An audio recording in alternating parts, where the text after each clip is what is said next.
What is he? Yord. I don't know.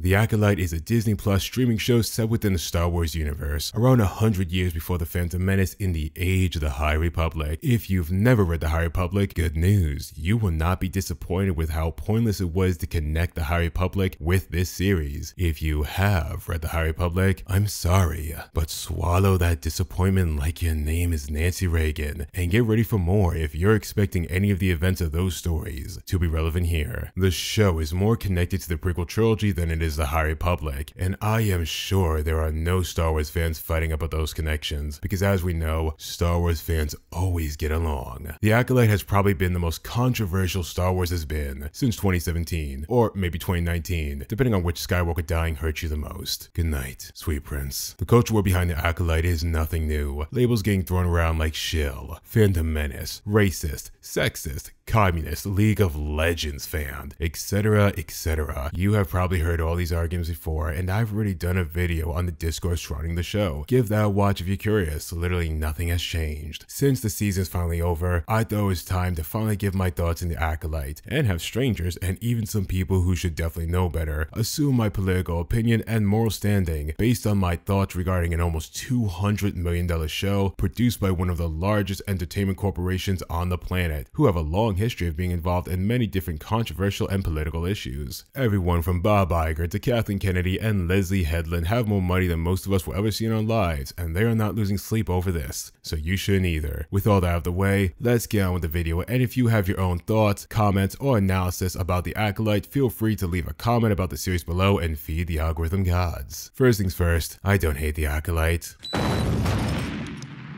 I don't like it either. It's a middle of the road series for me. I can't say I had any high expectations for the series one way or another. The Disney Plus format of these 6 to 8 episode seasons with an inconsistent runtime of 22 to 40 minutes per episode, like many of the other shows, told me everything I needed to know before I even watched any of the episodes. And 8 episodes later, I can say that statement still holds pretty true. The plot of the season is like a coked out turtle on Coney Island. It's either moving like Barry in the Speed Force or George R.R. Martin writing the final 2 books of A Song of Ice and Fire.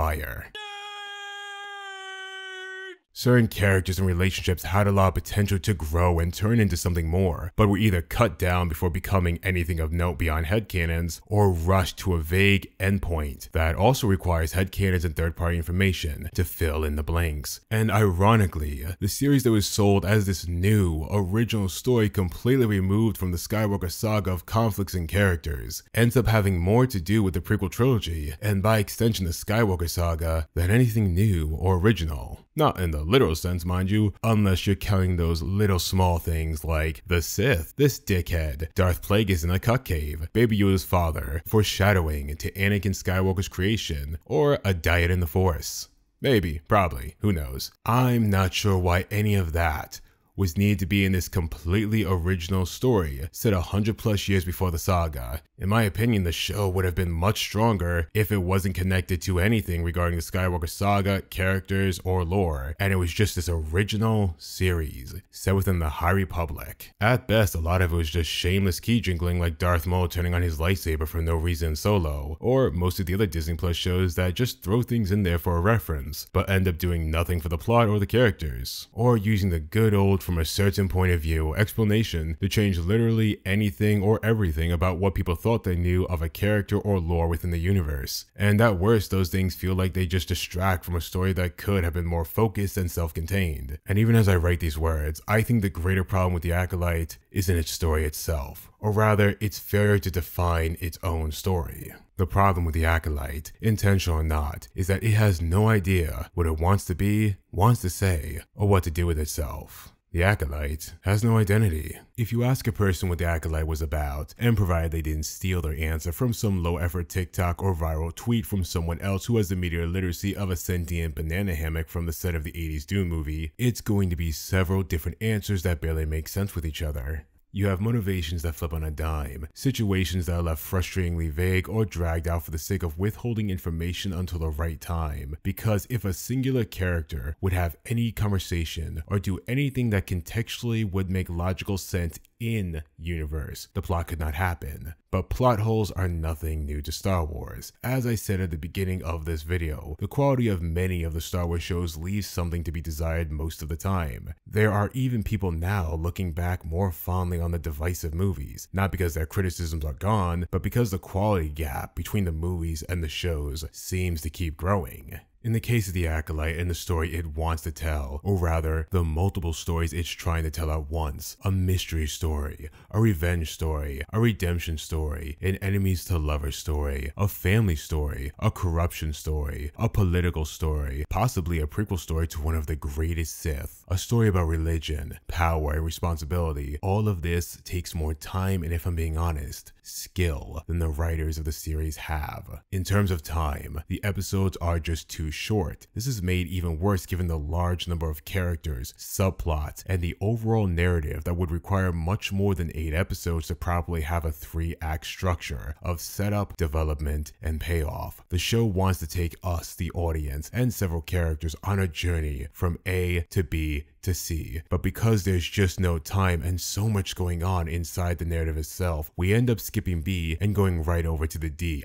I mean C. We skip B and go right to the D. C. Can you please put a shirt on? The story has little time to breathe or give characters moments to pause and reflect, and due to that, events that deserve some form of proper development are sped past. Jackie and Osha's whole relationship, from strangers to friends, possibly more, to a corpse that is forgotten about completely by everyone after one mention. You're two. Wait, didn't you have a Padawan? Where did she go? Everything involving Chimera is just thrown in there, rushed and underdeveloped to the point that I'm not really sure what the point of his character was. I can infer, guess, speculate, but it's never really clear. The creator did say he wasn't even supposed to play a big role in season 1 and was actually supposed to play a bigger role in the next season if they got one, which might explain why his part in this season feels tacked on beyond the shipping bait. But as it stands, it doesn't matter of the why, it is the execution. And his character is kind of just there. Beyond certain things, just not having enough time to breathe or develop, which I can't even fault the Acolyte creators on 100%, given the Disney Plus format is usually broken. A greater problem with the Acolyte's lack of identity is that the writing just isn't that strong. Now, is the writing of the Acolyte the worst of Disney Star Wars? Good guess, but actually no.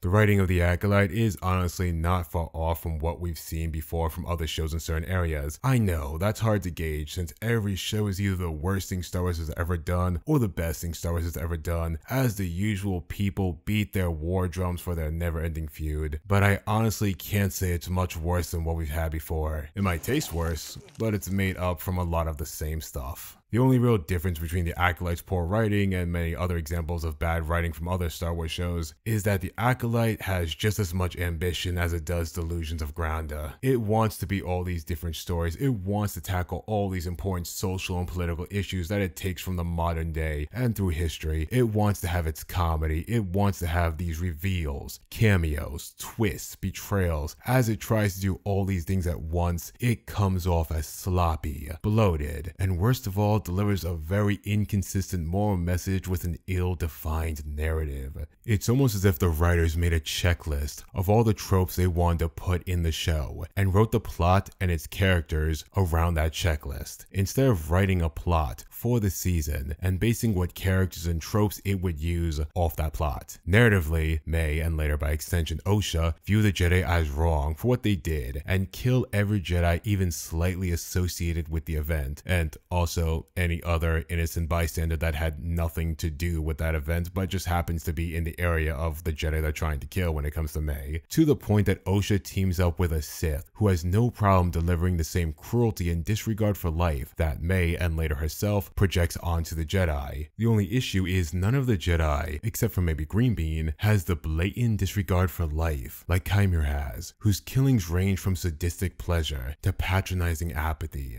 The message behind the Acolyte, according to many working on the series at least, was to show that the Jedi and the Sith are not so different, that the line between good and evil, light and dark is more blurred than we think, that power corrupts regardless of who holds it, which is true in certain degrees in Star Wars and in our own world. Yet the context behind how the Jedi and the Sith use the Force, their power, is different by the literal mechanics of what is defined as the light side and the dark side. The dark side, the Sith, is a corruption that will literally end up costing you everything you hold dear before tearing you apart and leaving you an empty husk of who you once were as you endlessly chase power. The goal, the purpose of the dark side in this universe is an endless chase of power. It's why even the well-intentioned Anakin Skywalker, who wanted the power to save someone he loved from dying, ended up in a cage of rage, hate, and darkness until he finally let go and saved someone he loved by embracing the light. The dark side is corruption by the mechanics of the universe. The show is attempting to portray the Jedi as power-hungry, ambitious, petty fearmongers who are no better than the Sith. And even though that is narratively and thematically what the show is attempting to say, contextually, that's not true. Trinity tries to save lives when May is trying to kill her, and that's the only reason why she dies, because she put her defenses down to save another life. Talman Baratheon and his terrible hairline deeply regret what happened to the Witch Coven to the point that he willingly kills himself, but not before apologizing to May to redeem himself to her. Jedi Chewbacca is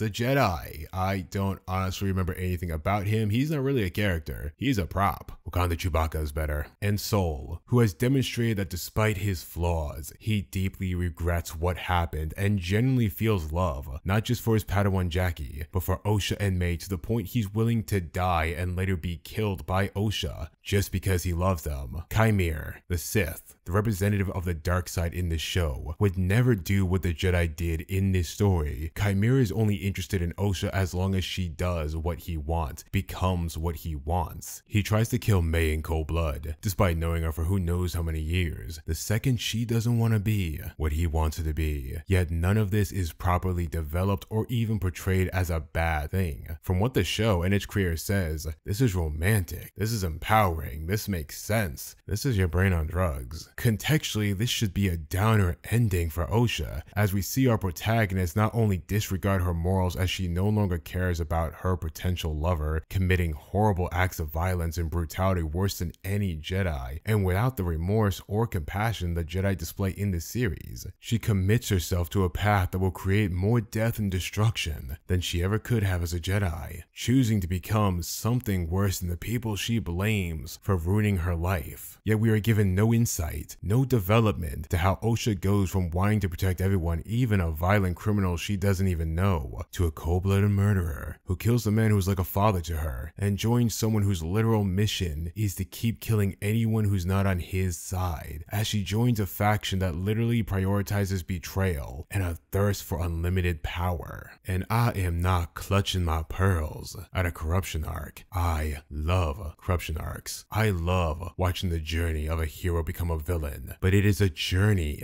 not a light switch. For example, while some wrongly feel like Anakin's corruption arc wasn't well executed, agree to disagree, all of Attack of the Clones is dedicated to showing Anakin's first steps into corruption, his arrogance of self-importance, his fear of letting go, his literal bloodlust rage that sees him kill an entire village, not just the men, but the women, and the children too. By the time of Revenge of the Sith, Anakin has already been fighting a war for years. He's more jaded. He kills an unarmed prisoner who had no way of even attacking him. He's plagued with the fear of losing the last of his loved ones he has left. He's plagued with the fear of losing the last of his loved ones he has left. He's gaslit and put into situations by an influential, powerful man who manipulates his desire for approval and fear of loss till eventually he snaps and becomes his willing puppet. And all of this is portrayed as horrifying as it sounds, as Anakin descends deeper into darkness, and by the end of the prequel trilogy, he is left a crispy toaster oven of death and sadness, losing his friends,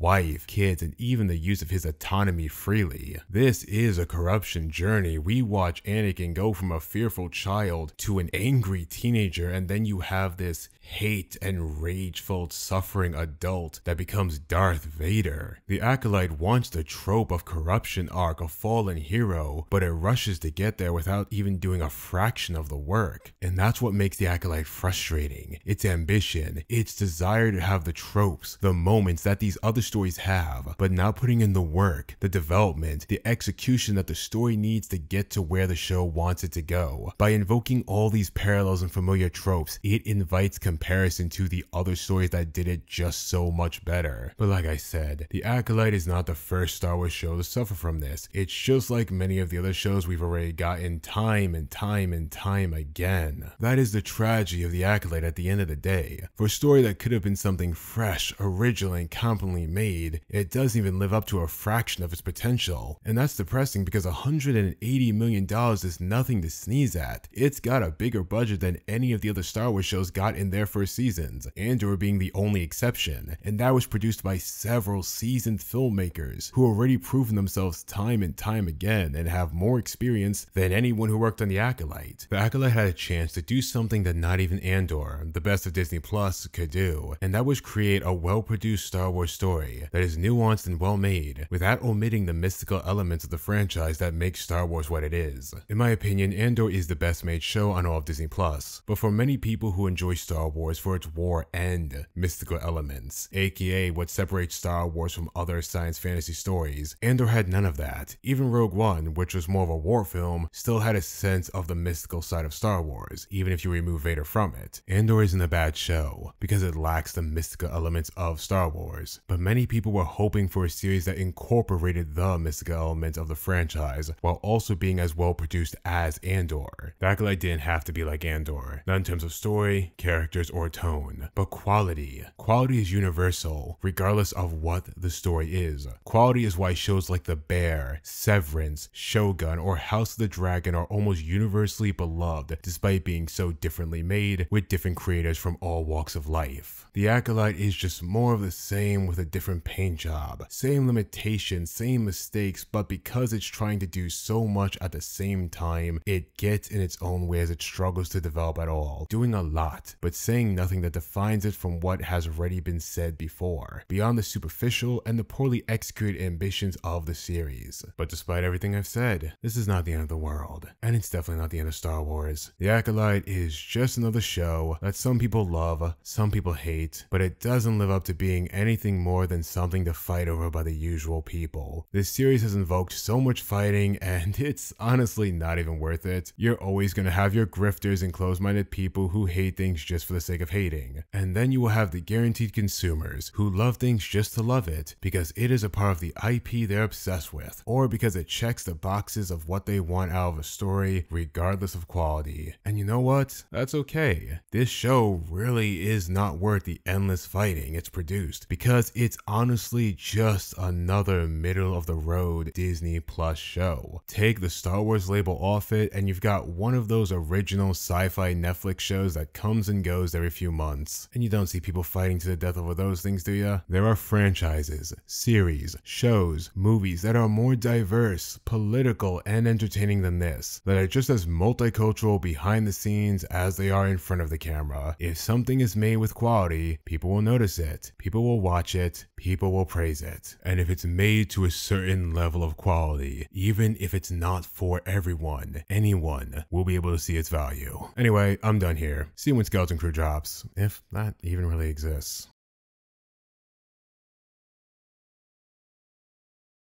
Steffi, M, Lola, Rhea, Jason, the Cloning Boy, and all my Patreon and YouTube supporters, my channel manager Chloe, Frank the FBI agent who judges all my life choices and internet history, and all of you who commented, liked, and watched my videos in the past. It means a lot. No matter what time you're watching this, good morning, good afternoon, and good night.